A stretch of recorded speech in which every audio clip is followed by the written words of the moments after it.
आप सच्ची मानिएगा कि माँ को जो नहीं भजते उनको भी माँ दुलार कर रहे हैं, फिर जो माँ को भज रहे हैं उनको दुलार कैसे ले करेगी?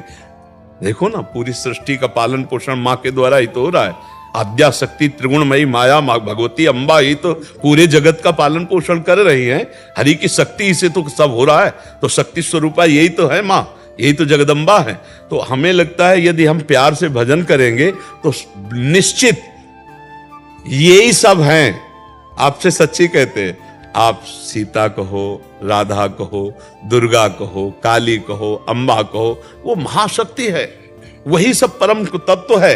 10-20 तत्व नहीं है, एक ही है। लीला में अलग अलग लीला है। कहीं माँ का शांत रूप है, गौरी शांत रूप, कहीं विकराल चामुंडा भद्रकाली विकराल, कहीं विकराल कहीं शांत, उन्हीं के सब रूप है। हम अगर प्यार से माँ को भजेंगे तो भगवत प्राप्ति भी हो जाएगी, ब्रह्म बोध भी हो जाएगा, जो चाहोगे वो हो जाएगा। पर इतना मानना है कि माँ से बढ़कर कोई नहीं है। बस ये अंदर मान कर के भजन करे तो उसको सब कुछ प्राप्त हो जाएगा। जैसे रामकृष्ण परमहंस जी को कौन सा तत्व बोध नहीं, कौन सा ज्ञान नहीं, और भद्रकाली माता के उपासक थे, सब कुछ ज्ञान प्राप्त है उनको, सारा ज्ञान उनको प्राप्त हो गया। तो अपनी उपासना में हमें जो दृढ़ रहना, हाँ, उसमें दृढ़ रहना। उपासक को ये मानना होगा कि जिसकी हम उपासना करते हैं उससे बढ़कर कोई नहीं है। जब ये मानेगा तभी उसकी आसक्ति उस पर होगी। वो चाहे जो उपासना, जैसे हम राधा चरणों के उपासक हैं तो इसके आगे कुछ नहीं। आप माँ के उपासक तो माँ के आगे कुछ नहीं, राम उपासक राम के आगे कुछ नहीं, शिव उपासक शिव के आगे कुछ नहीं। तभी समझ में आएगा, क्योंकि उनके सिवा कोई है नहीं। तभी आपकी आसक्ति होगी, तभी आप तन्मय होंगे। और जहां दूसरा प्रतीत हुआ तो फिर वो भाव नहीं बन पाएगा, जो भाव मोक्ष प्रदान करने वाला है या प्रेम प्रदान करने वाला। प्रेम गली अति सांकरी तामे दो ना समाए, एक ही होकर जाना होगा। तुम ईश्वरी देवी चराचर से, तुम ईश्वरी देवी चरा, तुम ही ईश्वर हो, तुम ही चराचर जगत हो, दूसरा कोई नहीं। देवी जी के लिए तुम ईश्वरी देवी चराचर से। देवी प्रपन्नार्थ माने शरणागत, हरे प्रसीद, जो इनकी शरण में आ गया उसके सारे दुखों को हरण करके प्रसन्नता और सुख प्रदान किया। देवी प्रपन्नार्थ हरे प्रसीद मातर जगतो खिलस्य, हे जगत की अखिल माता आप हम पर प्रसन्न हो। हाँ, सब पर दया करो, सत्य भाव से चलो, उनका नाम जप करो, दूसरों को सुख पहुंचाओ, माँ प्रसन्न हो जाएगी। बोले माँ ने ज्ञान कराया एको ब्रह्म द्वितीय नास्ति, सब में मैं ही हूँ। जब ये ज्ञान उसने कराया तो ये दर्शन भी वही देगी। इसके लिए हमको निरंतर उसका चिंतन करना है। ऐसा नहीं कि आलसी बनकर बैठ जाना है। अनन्य चिंतन, मात्र शक्ति तुम में भी तो विराजमान है। वो शक्ति नहीं आई, वो चैतन्यता नहीं आई तो समर्पण नहीं हुआ ना। हम आज सत्संग में कह रहे थे, अगर ध्यान से सुना हो, कि बिजली का बोर्ड सही है, प्लग भी लगा हुआ है, स्विच भी सही है, बल्ब भी सही है, और ऑन करने से जला क्यों नहीं? बोले कनेक्शन सही नहीं है। बस चावल भर कनेक्शन हटा, इसलिए ऑन ऑफ करते रहो, कोई फर्क नहीं पड़ेगा। और थोड़ा और कनेक्शन सही हो जाए, एक बार में जल जाएगा? नहीं जल जाएगा। हमारा कनेक्शन सही नहीं है, हमारा चिंतन सही नहीं है, हमारा समर्पण सही नहीं है। अभी अहम बकाया रह गया है। तन वांग मनोभीर अमलई सोहम तवै वाश्रिता, शरीर मन वाणी और अमलई निर्विकार भाव से मैं स्वयं प्रभु के चरणों में शरण, तो शरणागति पक्की। फिर निर्भय निसंकोच आनंद में आप बेपरवाह मस्त हो जाएंगे। वही चाहे माँ कहो चाहे पिता कहो, वही हैं, वही है पिता। तुम्हें माता च पिता तुम्हें, तुम्हें बंधुश्च सखा तुम्हें विद्या द्रवणं तुम्हें। वही हरि माँ बने हैं, वही माँ हरि बनी है, कोई अंतर नहीं। वही कृष्ण काली है, वही काली ही कृष्ण है, कोई और एक ही तत्व है, दूसरा तो है नहीं। तो जब हम उसकी शरण में हो जाएंगे तो हमारे अंदर ये सब लक्षण जागृत हो जाएंगे। अभी हमारा समर्पण, हमारा चिंतन कहीं न कहीं विपरीत है। उसको आपको ढूंढना पड़ेगा, उसको आपको ढूंढना पड़ेगा। हाँ, तो आप नाम जप करो, उसी नाम में आपको दिखाई देने लगेगा आपसे क्या त्रुटि हो रही। हाँ, आप नाम जप करो, जो आपको प्रिय लग रहा हो, जो आप जप रहे हो, और एकाकार जपो। जैसे मान लो माँ, हम कह रहे हैं मान लो माँ, तो हमारे सामने माँ लिखा है, और माँ माँ, और उसी के बीच में आ जाएगी जो गलती आपकी है, जो आपकी त्रुटि है, वो साधक के सामने आ जाती कि बार बार जलन होगा और ये होगा, ये गलती है कैसे छूटे, बस जान लेना वो गलती आ जाएगी।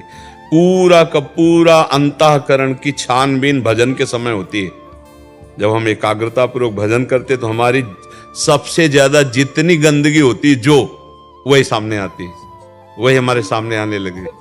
है एकदम ऐसा ही होता क्योंकि अपने लोग चल रहे हैं, अपने लोग कोई प्रवचन थोड़ी कर रहे हैं, उसी मार्ग में चल रहे हैं, तो उसको देखा है। उसी कमियों को हम क्रमशः दूर करते हैं धीरे धीरे। एक एक बात पकड़ी, आज ये छोड़ा, फिर ये छोड़ा, फिर ये छोड़ा, और धीरे धीरे निरपेक्ष होते चले जा रहे हैं। नया संस्कार न बनने पावे, पुराने संस्कार निकल रहे हैं, और भजन हमारा एक तार चलेगा, तब ये पकड़ आएगी। और अभी आपने समर्पण किया, आपको याद है इसलिए आपने समर्पण नहीं किया।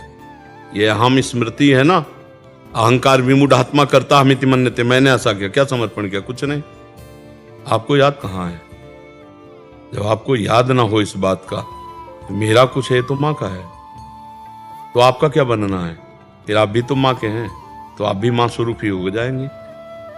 देवी प्रपन्नार्थ हरे प्रसीद प्रसीद मातर जगतोखिलस्य प्रसीद विश्वेश्वरी पाहि विश्वम तोमीश्वरी देवी चरा चरस्य। तो तुम भी तो वही हो, मात्र शक्ति तुम में भी तो विराजमान है। वो शक्ति नहीं आई, वो चैतन्यता नहीं आई, तो समर्पण नहीं हुआ ना। हम आज सत्संग में कह रहे थे, अगर ध्यान से सुना हो, कि बिजली का बोर्ड सही है, प्लग भी लगा हुआ है, स्विच भी सही है, बल्ब भी सही है, और ऑन करने से जला क्यों नहीं? बोले कनेक्शन सही नहीं है। बस चावल भर कनेक्शन हटा, इसलिए ऑन ऑफ करते रहो, कोई फर्क नहीं पड़ेगा। ऐसे मनोरंजन वाला भजन नहीं काम करता इसमें काम करता है एक तार भजन। तो आप शरण में माँ की होते चले जाओगे। वहां कुपुत्रो जाएते कुचिदपि कुमाता न भवती, उन्होंने तो प्यार ही किया है। हमारी तरफ से जो कमी है उसको हम माँ के ज्ञान बल से, बुद्धि बल से दूर करते हैं, और माँ के करुणा में चरणों का आश्रय लेकर के माँ स्वरूप हो जाते हैं। चिद चिद लक्षणम, चेतन अचेतन वही तत्व है, उसी में लीन हो गए, तब हो गया। माँ में इतना चिंतन करे कि अपना स्वरूप माँमय हो जाए, तभी माना जाएगा कि आप माँ के पूर्ण शरणागत हो गए। नहीं, हाँ, ये ढांचा केवल है, अंदर मंदिर में माँ ही बैठी है। माँ ने इतना तो ज्ञान करा भी दिया है, अनुभव में नहीं आया। बस अनुभव बिना ज्ञान। जैसे मान लो हम कहा कि खीर बनाने की पूरी प्रक्रिया पता है, पर कभी बना के नहीं खाया, तो अधूरा है ला प्रक्रिया। एक बार चक बना करके खाए तो ये बात अनुभव में आ जाए, तभी अनुभव गम में भजे जय संता। ज्ञान तो बहुत लोगों को है, लेकिन उसका अनुभव कहाँ है? अनुभव हो जाए तो जीवन मुक्त हो जाए, आनंदमय हो जाए। जिस दिन विकलता आ जाएगी उस दिन कहना नहीं पड़ेगा ये भी बात जान लो, माँ ज्ञानी नहीं। इस जबान को रगड़ो, माँ माँ, दुर्गा दुर्गा दुर्गा, राधा राधा राधा राधा, रगड़ो, तभी अब कह रहे जबान को रगड़ो। अभी मलिनता नष्ट हो जाएगी, तेज प्रकट हो जाएगा। बिना भजन के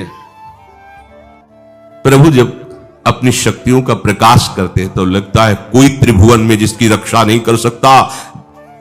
उसकी रक्षा के लिए मां भवानी दुर्गा अपना भयानक रूप धारण करके महिषासुर आदि दैत्यों का मर्दन करती है। प्रभु है उस रूप में, दूसरा नहीं है। उनकी सामर्थ्य कितनी है? दुर्गा कोटि अमित अरिमर्दन। हरि की सामर्थ्य कैसी? अमित दुर्गाओं जैसी। 1 करोड़ अरब नहीं, अमित दुर्गाओं जैसी दुष्टों का मर्दन करने की सामर्थ्य। अमित था नहीं कि कितनी सामर्थ्य है। एक दुर्गा रूप में जब हरि प्रकाशित होते हैं तो त्रिभुवन में कोई सामने खड़ा होने वाला नहीं होता। मां भवानी जिस समय अपने स्वरूप में आती, किसी की ताकत नहीं है। ये शुंभ निशुंभ इतने बलवान दैत्य थे, त्रिभुवन में कोई इनका बाल बांका भी नहीं कर सकता था। स्मरण किया समस्त देवताओं ने तो भगवान से ही शक्ति का प्रादुर्भाव हुआ। इतना सुंदर रूप मां भगवती का। शुंभ निशुंभ के पार्षद घूमते रहते थे, उन्होंने देखा, जाके बताया कि आपके महल में जितनी सुंदरियां उसकी दासी बनने योग्य भी नहीं है, ऐसी सुंदरी का हमने दर्शन किया। बोले मेरा जाके परिचय बताओ। बोले ऐसा नहीं लगता कि आपके परिचय बताने से केवल आ जाएंगे। तो उनका अगर ऐसा नहीं तो केश कर्षण निर्धुता गौरवा मां गरिष्यति, उसके गौरव को धूल में मिलाते हुए बाल पकड़कर घसीट कर हमारे पास लाओ। मार्कंडेय पुराण। उनके पार्षद गए और बताया हमारे मालिक शुंभ निशुंभ है, उनका आदेश है कि आप महल में चलो और आदर सहित, अगर आप ऐसा ना करते हैं तो मैं आपका निरादर करते हुए बाल पकड़कर घसीटते हुए ले जाऊंगा। देवी जी ने मुस्कुरा दिया और कहा अपने मालिक से कह दो जाकर के कि हम उसी की आज्ञा पालन करती है जो हम पर युद्ध में विजय प्राप्त कर ले। वो जाके बोले, हाँ वो तो मत वाले, त्रिभुवन में कोई जोड़ ही नहीं था। आए और उद्दंडता पूर्वक वचन बोलने लगे। माता जी ने कहा, बस तब तक बोल ले जब तक मैं मधु का पान कर रही हूं। बस ये पान करते ही तेरी जीवन लीला समाप्त हो जाएगी। ऐसा ही हुआ। जो ही पान करके सिंह पर सवार होकर गर्जना की, सारा का सारा अहंकार धूल दूषित हो गया, काट के फेंक दिया। ऐसी अनंत अमित दुर्गाओं जैसी सामर्थ्य हमारे प्रभु श्री हरि में, अमित दुर्गाओं जैसी, क्योंकि अनंत शक्तियों के स्वामी हैं। उनकी लीला में क्यों में हो? अरे वो जब करुणा करते हैं, अपनी महिमा से उतरते हैं, तो भक्त जब ऐसे कर देता है तो डरप जाते हैं। माधवदास बाबा ने कहा, नहीं चलना तुम्हें ब्रज में, हम तुम्हारी कहां तक सेवा देखेंगे, तुम्हें बाल भोग राजभोग। बाबा जी हैं, कभी मिला कभी यही रहो। वो बाबा आपके बिना नहीं रह सकते।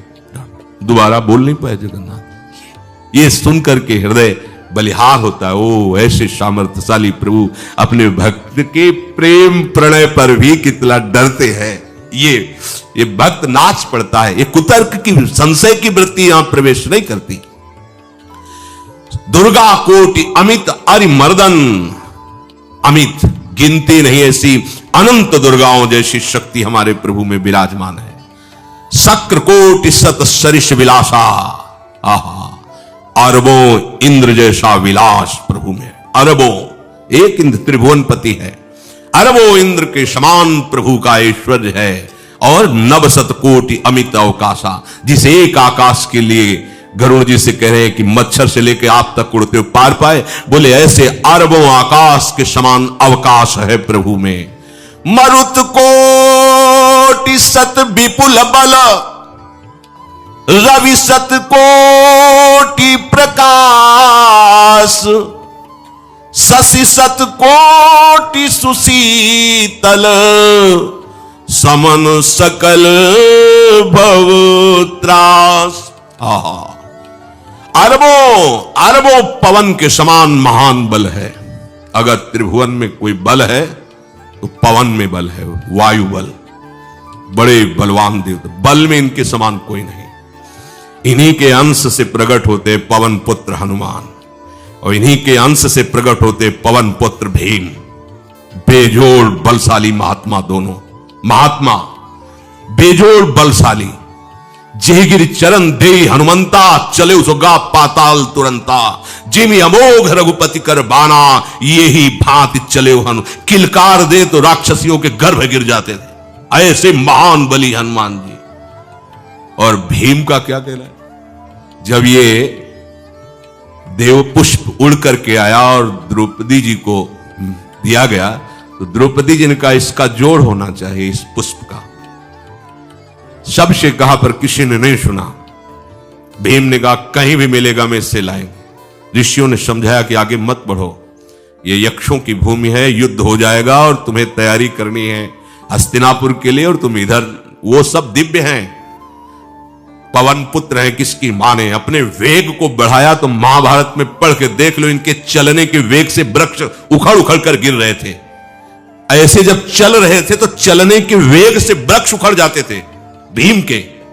तो हनुमान जी ने सोचा किसी के समझाए तो समझेंगे नहीं, तो आगे पवन पुत्र ही बैठ गए, बूढ़े बानर का वेश लेकर, लंबी पूंछे से। मार्ग में मर्यादा है, किसी पशु को भी नहीं लांघना चाहिए। विवेकवान उपासक ऐसा नहीं कि कोई सो रहा है पशु भी आप उसे लांघ जाए, ऐसा नहीं। जो विवेक है, जो मर्यादा है, वैसे किसी सोते हुए को लांघना नहीं चाहिए। उन्होंने कहा है वृद्ध बानर, ये अपनी पूंछ हटा ले और मार्ग दे दे, इस समय मैं विशेष कार्य के लिए जा रहा हूं। तो उनका जब कह ही दिया है वृद्ध, तो आप समझ ही रहे होगे कि वृद्ध में क्या ताकत होती। अब मेरी ताकत पूंछ हटाने की नहीं रह गई है, आपने तो वृद्ध ही कह दिया है, तो आप समझ रहे हो ना, आप पूंछ हटा लीजिए। कहा हमारी आज्ञा की अवहेलना करे, ऐसे उठी नहीं, दोनों हाथ लगाया, नहीं उठी, पूरी ताकत लगा दी। पवन पुत्र भीम की पूरी ताकत लग गई, पूछ जरा से भी नहीं। हाथ जोड़ के कहे, बोले हम समझ गए हमारे बड़े भ्राता आप हनुमान जी हैं, क्योंकि ऐसा कोई बानर सृष्टि में पैदा नहीं हुआ कि मैं उसकी पूंछ ला हिला सकूं, मैं समझ गया। तो मुस्कुराए और बैठ के बोले हमारी आज्ञा मानो, इस मार्ग में मत जाओ, ये देव मार्ग है, ऐसे ऐसे सिद्ध हैं कि आपका अपराध बन जाएगा, आप शाप से युक्त हो जाएंगे, इसलिए मैं आपको मना।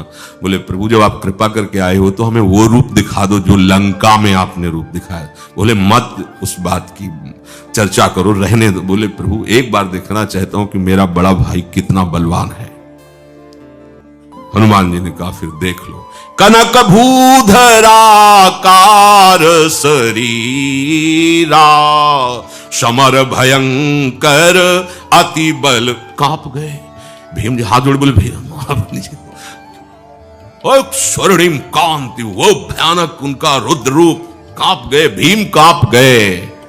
वायु में अगर बल में देखा जाए तो सबसे ज्यादा वायु बलवान है। भगवान कैसे है? मरुत कोटि सत विपुल बल, अरबों वायु जैसी महान ताकत हमारे प्रभु में है, संशय नहीं।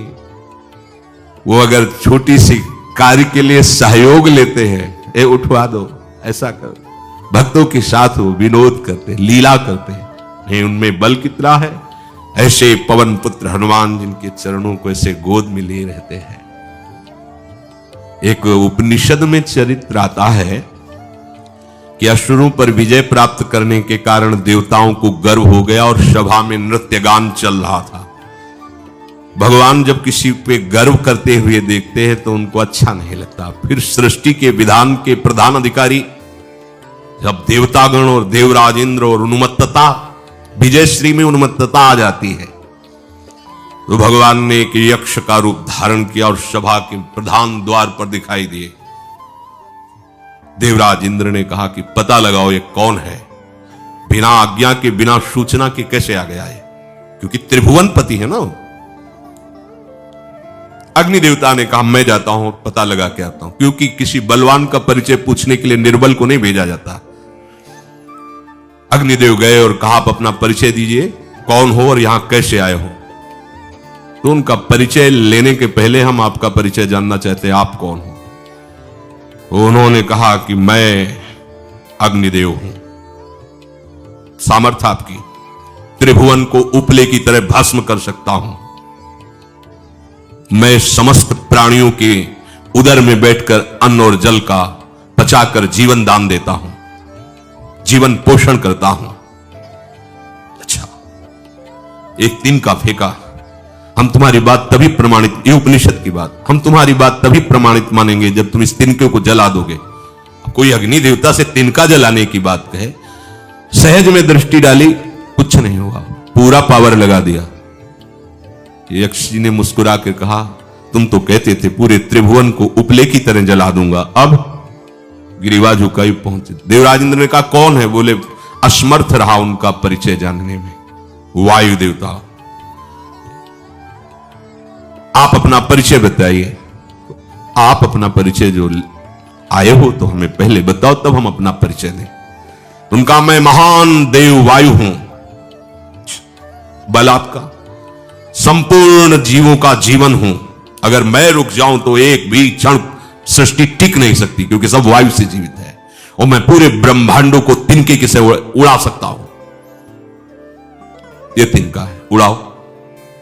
पूरी ताकत लगा दी वायु देवता ने, तिनका नहीं उड़ा। ग्रीवा झुकाई, वापस चले गए।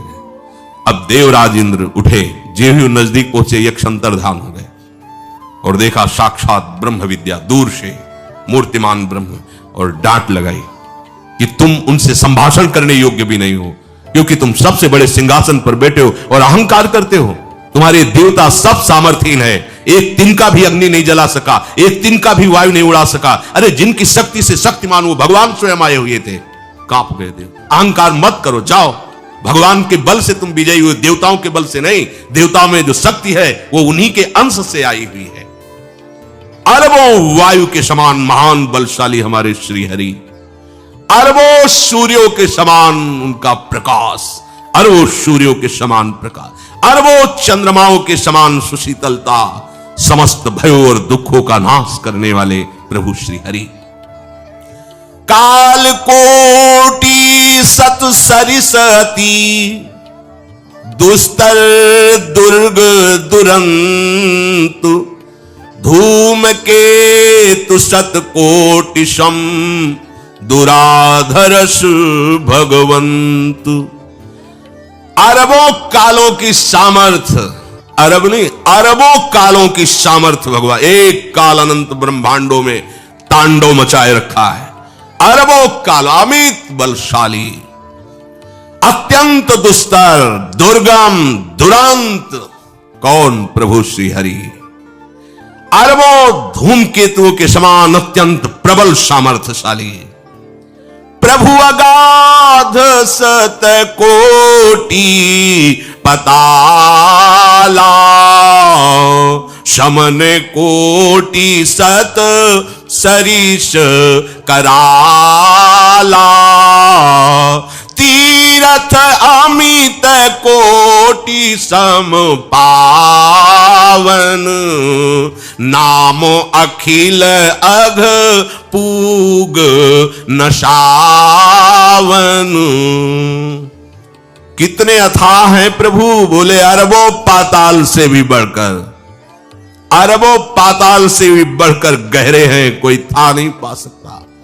कितने भयानक हैं, अरबों यमराजों से भी ज्यादा भयानक प्रभु श्री हरि हैं।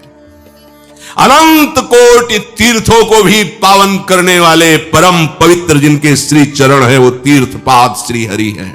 अनंत तीर्थों की उनका नाम ही संपूर्ण विश्व के पाप समूहों का नाश करने में समर्थ है। हिमगिरि कोटि अचल रघुवीरा, सिंधु कोटि सत समगंभीरा, कामधेनु सम कोटि। आहा, देखो आप किसके सामने तुम्हें हाथ पसारने की जरूरत है? समझो, अगर अपने प्रभु को जान जाओगे, समझ जाओगे, तो फिर कहीं इधर उधर झांकने की जरूरत नहीं, किसी के सहयोग की जरूरत नहीं। कैसे प्रभु? ऐसे वो स्थिर है कि जैसे तूफान चल रहा और हिमालय का आश्रय ले लो तो डरने की जरूरत नहीं, कोई भी तूफान हिमालय को उखाड़ नहीं सकता। ऐसे ही कह रहे हैं, अरबों हिमालयों जैसी स्थिरता प्रभु श्री हरि में है। अरबों समुद्रों के समान गंभीर है। कामधेनु सत कोटि समाना, सकल काम दायक भगवाना, सारद कोटि अमित चतुराई, विधि सत कोटि सृष्टि निपुणाई, विष्णु कोटि सम पालन करता, रुद्र कोटि सत सम संघरता। अरबों कामधेनुओं के समान प्रभु श्री हरि हैं। एक कामधेनु मिल जाए तो निहाल हो जाए। है हमारे श्री हरि कैसे? अरबों कामधेनुओं के समान है। इच्छित कामनाओं की पूर्ति कर दे उसे कामधेनु कहते हैं। प्रभु में कितनी चतुरता है। अनंत कोटि सरस्वतियों की एक सरस्वती ब्रह्मांडों का संचालन करती है, बुद्धि के अधिष्ठात्र देवी हैं। यहां क्या हमारे श्री हरि अनंत कोटि सरस्वतियों की चतुराई समाई हुई है। अरबों ब्रह्माओं के समान सृष्टि रचने में समर्थ। एक ब्रह्मा प्रकट कर दिया, एक वैभव प्रकट हो गया। अरबों ब्रह्माओं जैसी सामर्थ सृष्टि रचना की प्रभु में है। आहा। और अरबों विष्णुओं के समान पालन करने की सामर्थ्य प्रभु में है। अरबों शंकर के समान संहार करने के सामर्थ्य प्रभु में है।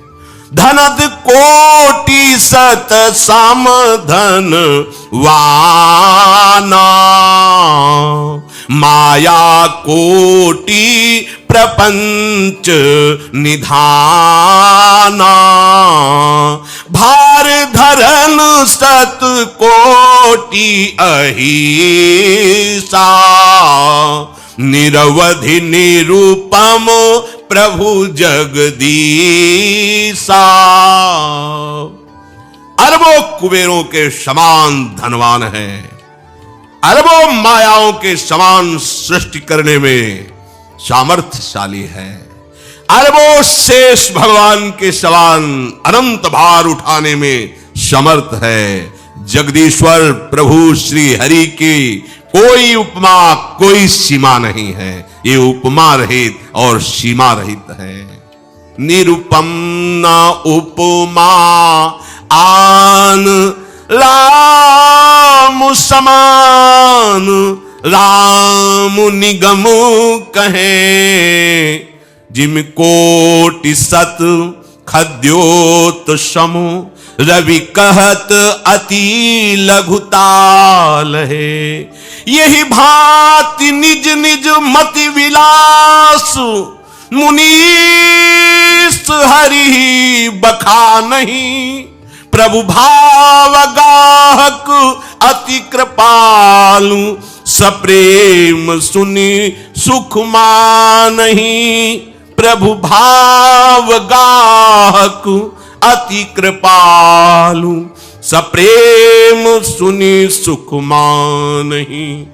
प्रभु श्री हरि उपमा रहित हैं, उनकी कोई अनंत ब्रह्मांडों में किसी से उपमा नहीं दी जा सकती। प्रभु के समान केवल प्रभु हैं, ऐसा वेद कहते हैं। अरबों जुगुनियों के समान यदि सूर्य को कहा जाए तो सूर्य का अपमान होता है, सम्मान नहीं। ऐसे ही जो अभी तक वर्णन किया गया उसको समझो। अरबों जुगनुओं के समान यदि सूर्य को कहा जाए तो सूर्य की प्रशंसा नहीं, एक तरह से अवहेलना है। आहा, इसी प्रकार अपनी बुद्धि के विकास के अनुसार मुनीश्वर, अपनी बुद्धि के विकास और प्रकाश के अनुसार मुनीश्वर प्रभु का वर्णन करते हैं। गुण महिमा नाम बल पर था कोई नहीं पाओ, आज तक कोई था नहीं। ऐसे प्रभु की लीला में कोई कुतर्क कोई संशय, अब वो क्या बुद्धि है उसका खुद विचार करें। जब गजेंद्र का परिवार छोड़कर चला गया और बहुत वर्ष तक युद्ध करने पर वो थकित हो गया, अपना भी बल नहीं रहा, तब उसे आर्त भाव प्राप्त हुआ और वो हरि को पुकारा। सुनेरी मैंने निर्बल के बलराम, अपबल तपबल और बाहुबल, चौथो बल है दाम। सूर किशोर कृपाते सब बल, हारे को हरि नाम। जिसके अंदर ये बात आ गई कि मैं किसी योग्य नहीं, किसी काम का नहीं, अब तो केवल भगवान का ही भरोसा है, उसे आर्त भाव कहते हैं। वो आता है तृणादपि सुनी चैन से, अपने को तृण से भी नीचा समझे तो आर्त भाव आ जाएगा। दैन्य जो भगवान को बहुत प्रिय है, इसी में भगवान का प्रादुर्भाव होता है। दैन्य और आर्त ही भगवान के दरबार में प्रवेश पाता है। वही अहंकार गलित देहाभिमान रहित पुरुष ही भगवत साक्षात्कार कर पाता है। बात समझ में आ रही है आपके? हाँ, ये बाजार में नहीं मिलता है, पढ़ने लिखने से नहीं मिलता, ये किसी साधना से नहीं मिलता। ये ऐसी परिस्थिति भगवान पैदा कर देते हैं, ऐसी स्थिति दे देते हैं, फिर वो आर्त होता है। परम अकिंचन प्रिय हरि के रे, जिसको भगवान के सिवा कोई नहीं, उसके हृदय में आर्त भाव आता है। अगर अपना भी बल है तो आर्त भाव, तपस्या का बल है, भजन का बल है, ज्ञान का बल है, आर्त भाव नहीं आएगा। नहीं, हाँ, आर्त भाव तो बहुत बहुत ही दुर्लभ वस्तु है। आर्त भाव समस्त बलों का त्याग, फिर आर्त भाव आता है। वो किसी बिरले महाभागवत के हृदय में आता है। तो इसीलिए भजन किया जाता है कि धीरे धीरे हमारी अहंकार की वृत्ति गलित हो देहाभिमान की, और भगवान के भक्तों के चरणों में हमारी प्रीति हो जाए। बस इसी से आर्त भाव आएगा और तो अहंकार पुष्ट होता है। मैं 10 वर्ष से मौन हूं, मैं 20 वर्ष से फलाहार करता हूं, मैं अमुक तपस्या हूं, ये सब भगवान को, ये सब आर्त भाव, दैन्य भाव। ये दीन प्यारे वेद पुकारे, द्रवो सुश्री भगवान। आर्त भाव बहुत सुंदर बात है। आर्त भाव, अपना भी बल न रह जाए, एकमात्र भगवान का बल, एक भरोसो, एक बल, एक आश विश्वास, यह है आर्त भाव। मात्र भगवान, केवल भगवान।